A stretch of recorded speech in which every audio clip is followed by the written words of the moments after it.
आप सभी को न्यून प्रणाम, जय श्री राम। आशा करता हूं कि आप सभी लोग स्वस्थ होंगे। आप सभी पर भगवान की कृपा, भोलेनाथ की कृपा, हनुमान जी महाराज की कृपा सदैव बनी रहे। और आज मैं आप भक्तों तक मेरा जो अनुभव है आप सभी तक मैं शेयर करना चाह रहा हूं। भक्तों, एक समय ऐसा हुआ मेरे साथ में एक बहुत बड़ी घटना हुई। उसकी वजह से मैं और मेरा परिवार पूरा जो उस समय माहौल, डर का माहौल बन गया था। परंतु उस समय मुझे मेरे प्रभु ने, ईश्वर ने मुझे नया जीवन दान दिया।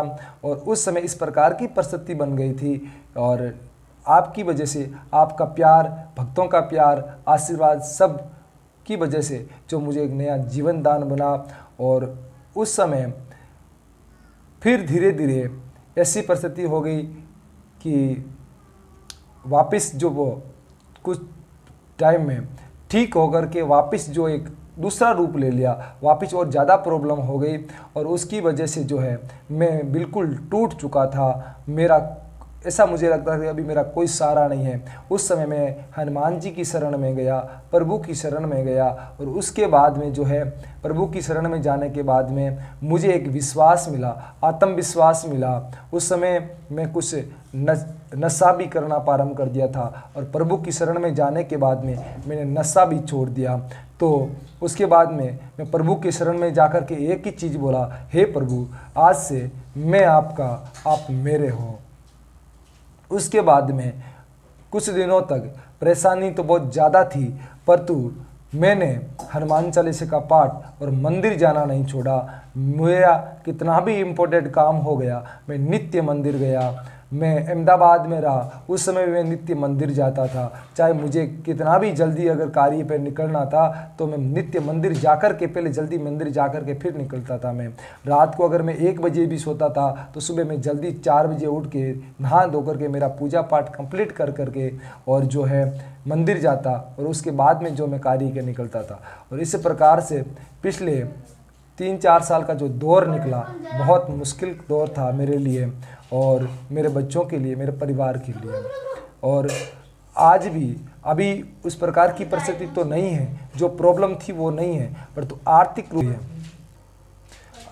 रूप से जो परिस्थितियाँ डाउन हो गई और शारीरिक मानसिक जो चीज़ें थी वो अब ठीक हो चुकी हैं। और भक्तों, मैं कहता हूँ कि इस प्रकार की जो एनर्जी होती हैं वो हमें दिखाई ही नहीं देती। भूत प्रेत, इस प्रकार की जो भूत प्रेत की जो प्रॉब्लम थी वो प्रॉब्लम मेरे साथ में हुई। और जब इस प्रकार की प्रॉब्लम होती हैं तो आपके बिजनेस में, आपके हर प्रकार से नुकसान शुरू हो जाता है। आपका बिजनेस एकदम डाउन आ जाता है और आपके साथ में आपके रिश्तेदार, आपके परिवारजन आपसे दूरियां बढ़ाना चालू कर देते हैं। आपसे लोग बात करना बंद कर देते हैं। आपको एक इस प्रकार की नज़र से देखना शुरू कर देते हैं। फिर आपके परिवार को गंदी नज़रों से देखना शुरू कर देते हैं और आपसे लोग आपको फ़ोन करना छोड़ देते हैं। आपके साथ में जो 10-10, 20-20 लोग खड़े रहते थे, परंतु जब इस प्रकार की परेशानी, इस प्रकार की परिस्थिति जब आपके साथ में आ जाती हैं, जब प्रेत बाधा आपके घर में घुस जाती है, कलयुग आपके घर में घुस जाता है, तो उस समय आपके साथ में ये परिस्थिति हो सकती है। तो उस समय आपको जो डरना नहीं है, आपको हताश नहीं होना है,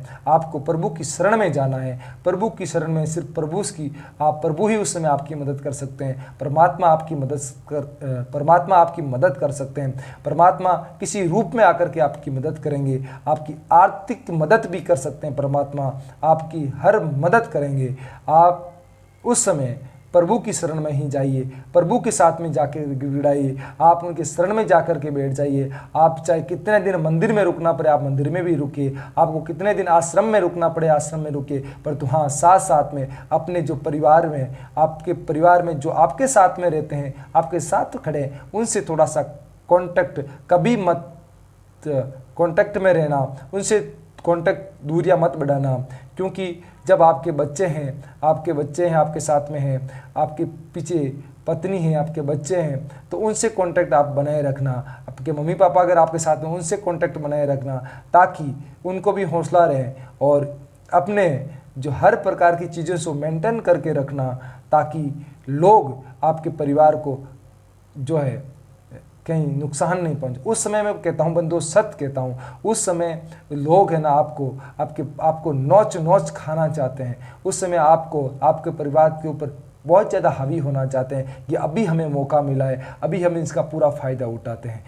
जो संसार के लोग हैं वो सिर्फ और सिर्फ आपको सहायता बहुत कम करने वाले लोग होते हैं, परंतु जो आपके साथ में कुछ न कुछ बदले की भावना रखते हैं, उस समय आपको डरना नहीं है। जिसके साथ में भी बाल बांका नहीं कर सकता, उसका कोई बाल बांका नहीं कर सकता, तो आपको डरना नहीं है। आप प्रभु की शरण में ही रहना है। आपको हनुमान चालीसा का पाठ करना है, आप करते रहना है, करते रहना है। आपके उस समय जो आपके साथ में जो नेगेटिव ऊर्जा है, जो भूत हैं, प्रेत हैं, उस समय वो रुकावटें डालेगी। वो चीज़ें भी आपको पूजा पाठ करने में रुकावटें डालेगी, आपको पूजा पाठ करने नहीं देगी।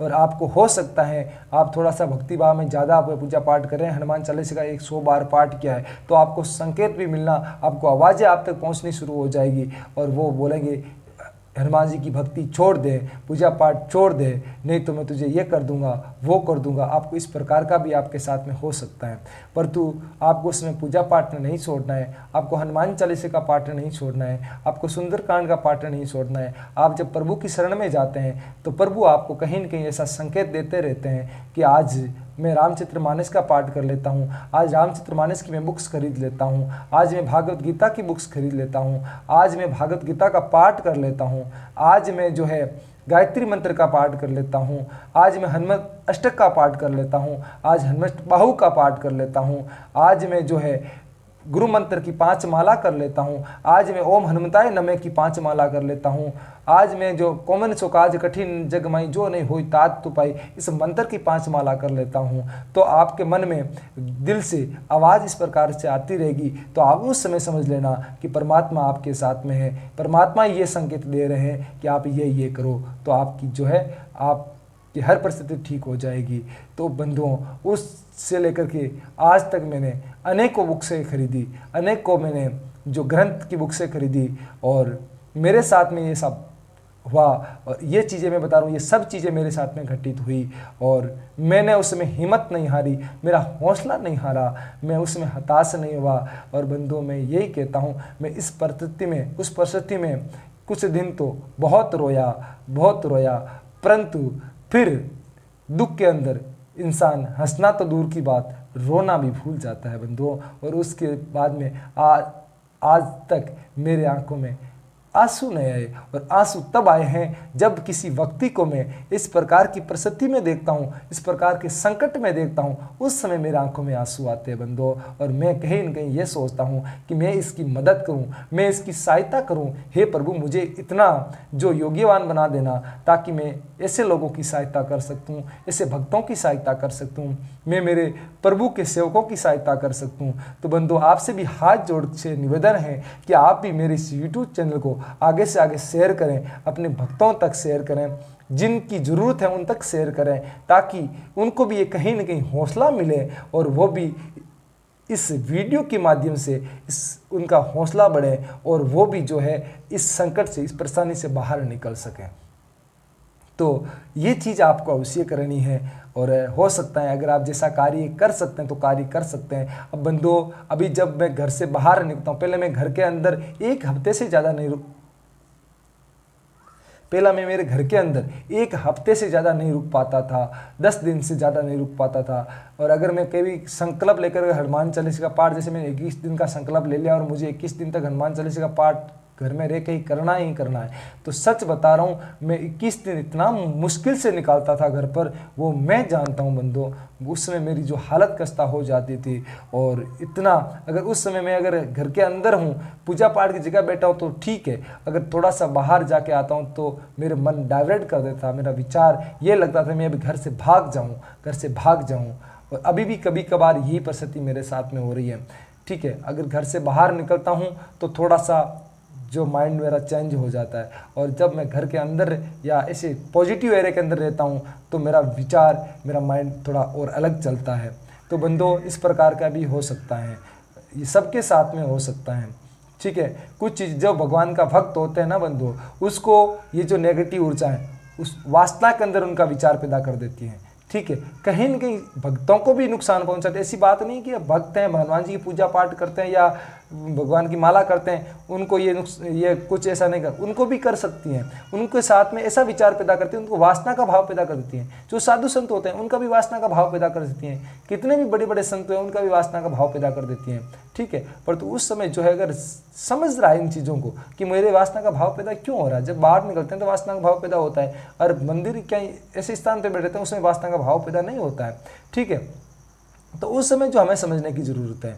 और ऐसी शक्तियाँ, ऐसी नेगेटिव ऊर्जा बहुत होती हैं, बहुत हैं, क्योंकि किसी की गति नहीं हो पा रही है तो उसकी वजह से।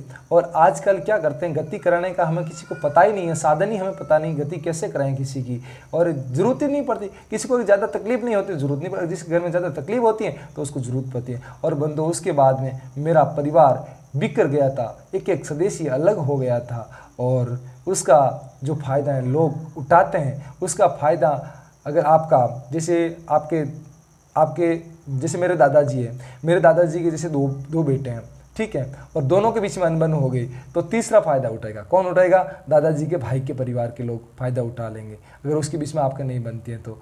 और उसके बीच में आपके बनती हैं तो उनसे दूसरे लोग हैं, दूसरे धड़े के लोग हैं, दूसरे जो बिरादरी के लोग हैं वो फ़ायदा उठा लेंगे, कहीं न कहीं फ़ायदा उठाएंगे कि बस अब मौका मिला है, अब कहीं न कहीं इन परिवार को अलग करो, इस परिवार को और तोड़ो, ठीक है। तो उस समय जो आपको है परमात्मा की शरण में जाना है। आपको एक भी ऐसा विचार नहीं लाना है कि ये उसके साथ में है, ये साथ में है, हमारे से कोई बात नहीं, छोड़ दो सबको। आप उस समय सिर्फ और सिर्फ अपना ध्यान परमात्मा की तरफ रखो, परमात्मा की तरफ केंद्रित करो, ठीक है। और मेरे उस समय किसी प्रकार का पैसे भी नहीं डूबे थे, तो लोगों ने अफवाह बढ़ा दी कि वैसे इसको तो जुआ में पैसे डूब गए हैं, इसके तो वो हो गए हैं। हाँ, मैं क्रिप्टो करेंसी में काम करता था, मैं नेटवर्क मार्केटिंग में काम करता था, मैंने वहाँ से अच्छी अर्निंग की, पैसे भी अच्छे कमा रहे थे, मेरा ऐसा कोई नुकसान नहीं हुआ था। मेरे पास में 1 रुपया भी नहीं था, उसमें मैंने नेटवर्क मार्केटिंग स्टार्ट की थी, तो मैंने पैसे 1 रुपया नहीं लगाया था। उस समय मैंने हर्बल लाइफ में स्टार्ट किया था, और हर्बल लाइफ बहुत अच्छी कंपनी थी उस समय, उसके प्रोडक्ट बहुत शानदार थे, उसका रिजल्ट बहुत शानदार था, और तब से मैंने ये कार्य प्रारंभ किया। 1 रुपये का मुझे कभी कहीं लॉस नहीं हुआ, और किसी को मैंने गलत चीज़ें नहीं दी। और हर्बल लाइफ में मैंने काम की तो लोगों से दुआ ली, और किसी का मैंने बिना फालतू पैसे इन्वेस्ट किसी का नहीं करवाया बंधुओं।